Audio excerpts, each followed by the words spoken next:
This is TLC to go. Welcome to the Deep Dive. Today we're bringing you a deep dive into case-based learning, specifically for, health sciences faculty. You've probably got like tons of teaching strategies you're already using, but Right. CBL, it's getting a lot of attention, and there's some good reasons for that. We're going to be looking at some material from the University of Tennessee Health Science Center's Teaching and Learning Center. Okay. And they've got some stuff that suggests the CBL can really boost your students' skills and knowledge. Yeah, and what I find interesting here is that CBL, it's not just like another one of those trendy teaching methods, it's we're talking about like real benefits you can see, like Yeah. better clinical knowledge, students get those reasoning skills sharpened, Right. teamwork and communication get better, and there's even some evidence that it has a good effect on patient outcomes. Whoa, okay. Hold on. Enhanced patient outcomes from a teaching method. We got to unpack this. Absolutely. So before we get into like the how-to stuff, let's just like define CBL.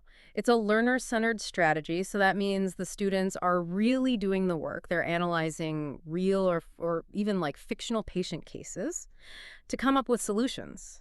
And they're applying their knowledge. It's kind of like, think of it like a dynamic problem-solving exercise. Oh, so instead of just sitting there listening to lectures, Yeah. they're actually Right. engaged in figuring things out, almost like a medical detective story or something. Yeah, exactly. And this active learning thing, it has like two main advantages. So the University of Tennessee, they highlight how CBL not only improves all those practical skills we were just talking about, but it leads to students being more motivated, they're more satisfied, and they're more engaged. Okay, that makes sense. So you give students a complex case to solve, Yeah, and suddenly even immunology is right. a fun challenge. Yeah, exactly. It's tapping into that curiosity that made them want to study health sciences in the first place. Yeah. Okay, so we've established the why.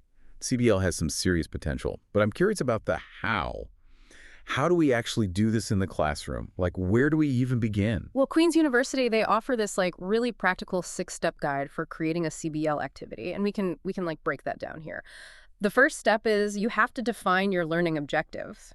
What do you want your students to get out of this activity? I imagine that would depend a lot on the case you choose, right? You're absolutely right. The learning objectives have to be really closely aligned with whatever case you select. Like, are you focusing on diagnostic skills, treatment planning, patient communication, or maybe even like ethical considerations? Those objectives are going to guide like everything else. Okay, so step one is setting those clear learning goals. What's next? Step 2 is all about choosing the right case. You can use real cases, you can modify ones that already exist, or you can even create your own like fictional scenarios. The key is it has to be relevant and it has to align with those learning objectives. I bet this step is fun for faculty who have a lot of clinical experience. It can be. And if if you don't have a lot of time, you don't have to reinvent the wheel.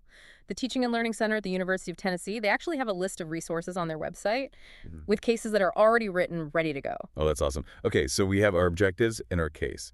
Step 3. Now we got to come up with those questions that'll get them thinking, those Yeah. questions that'll guide the discussion. Instead of just saying, what's the diagnosis? We got to challenge them to think critically. So instead of what is the diagnosis, we could say what evidence supports or contradicts different possible diagnoses. Yeah, exactly. Encourage them to analyze the information, weigh the evidence, and justify what they think. That's where those clinical reasoning skills really come into play. Okay, what's next on our CBL checklist? Step 4 is facilitating the group discussion. Now remember, with CBL, you're not lecturing, you're guiding. Your role is to encourage participation, ask those probing questions, and keep the discussion on track. So more like a coach than a lecturer. Yeah, good analogy. Yeah. You want to create an environment where they feel safe to say what they think, even if they're unsure or if they're, wrong. Right. Think pair share, role playing, even debates. These are all great ways to keep the discussion going. It sounds like we're creating a much more active and engaging way of learning. Mm. Okay, what's step 5 in this CBL process? Step 5 is debriefing. So after the discussion, we have to take some time to summarize the important points, compare what the students came up with to expert opinions, and highlight the takeaways. I can see how that would be super important to make sure they really understand it and to connect the dots. So it's not just about getting the right answer, it's about understanding why. Exactly. This is where you can help them reflect on how they were thinking. figure out areas they need to improve in, and add that new knowledge to what they already know. Awesome. All right, we've got 5 steps down. Is there a grand finale? The step 6. Well, those 6 steps from Queen's University are a great place to start, but there's more we can look at. The University of Tennessee resource mentions some additional tips and other resources that can really, really help you make your CBL activities even better. Oh, okay. Tell me more. What other resources did they mention? Vanderbilt University has some really good questions that can help you develop your CBL activity. They get you thinking about challenges that might come up and how you're going to give instructions to the students. They're kind of like a checklist. That sounds really helpful. Yeah. Especially if you're new to CBL.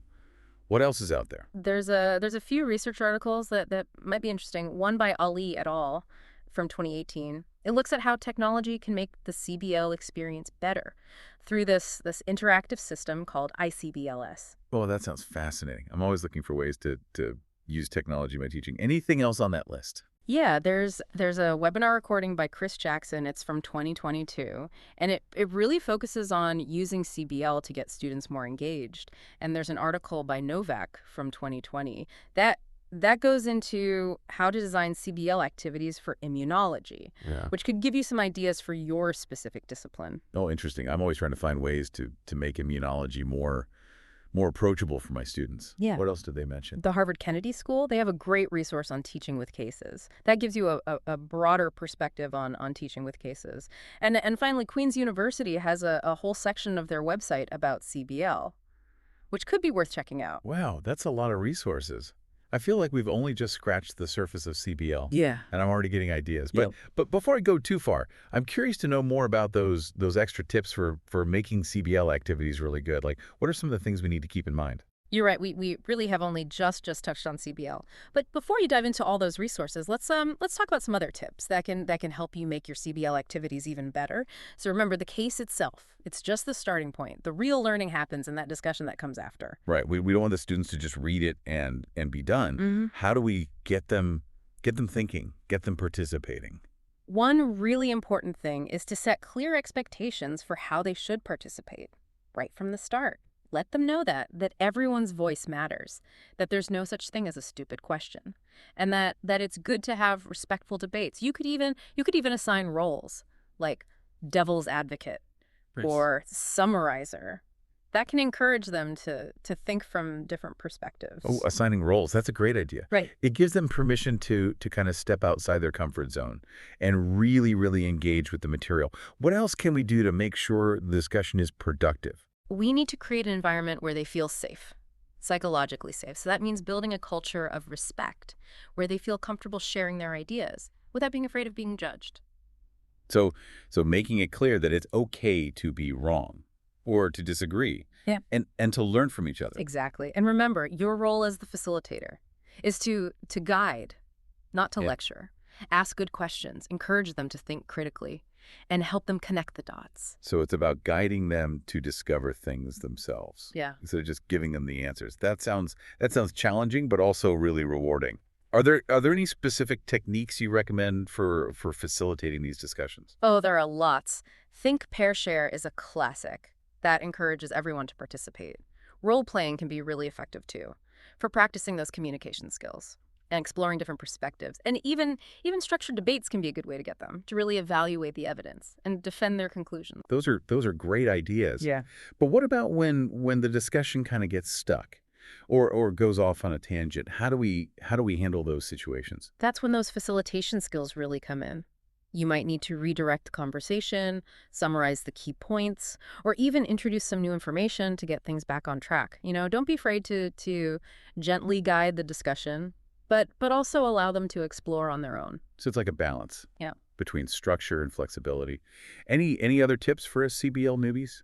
Don't be afraid to use multimedia to bring the case to life. Like, imagine using videos, images, audio recordings, or even interactive simulations. Oh, that's a great idea. It would definitely make it more engaging and memorable for the students. It's like turning the classroom into a little medical drama. Exactly. Yeah. And one final but super important point. Don't forget to assess student learning. CBL isn't just about, fun and games. It's about making sure they achieve those learning objectives.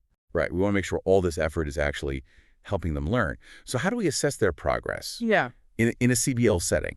Well, you have a lot of options. Quizzes, essays, presentations, even reflective journals can work. The key is to choose methods that line up with your learning objectives Yeah. and the type of case. So if we're focused on problem-solving skills, Hmm. our assessment should make them show us they can do that. Sure. Not just remember facts from the case. Right. You want to see them apply what they know, analyze information, and come up with solutions. This is great advice. I feel like I have a much better understanding of how to design Yeah. and run these CBL activities. But let's be real, even with the best planning, things don't always go perfectly. Are there any common pitfalls we should try to avoid when using CBL? Definitely. One common mistake is choosing a case that's either too complex or too simple for the student's level. There's got to be that Goldilocks case, not too hard, not too soft, just, Exactly. You want it to challenge them but not overwhelm them. Another pitfall is not giving them enough structure or guidance during the discussion. Remember, even though CBL is student-centered, you still need to facilitate it carefully. So finding that balance between giving them freedom to explore and making sure the discussion is productive, what other challenges might we run into? Watch out for the students who like to talk a lot. They might try to take over the conversation. It's your job to make sure everyone feels comfortable sharing, even the quieter students. That's important. We want everyone to feel like their voice matters. What about common mistakes when you're assessing these activities? One thing to avoid is focusing too much on whether they remember the facts. CBL is about developing higher-level thinking skills, so your assessments should reflect that. They should require students to analyze, evaluate, and synthesize information, not just spit back facts. So we need to assess how they're thinking, not just what they remember. That makes sense. Any other CBL wisdom you want to share? Before we move on. Just one more thought. Be patient with yourself and with your students. CBL is a different way of learning and teaching. It might take a little time to get used to it. Don't be afraid to experiment, to make mistakes, and to learn along the way. That's reassuring. It's okay to embrace the messiness Yeah. of the learning process. This deep dive has been incredibly helpful. I feel like I really get CBL now and how powerful and versatile it can be. But before we wrap up, I'm curious about how CBL can be used in different health science disciplines and in different learning environments.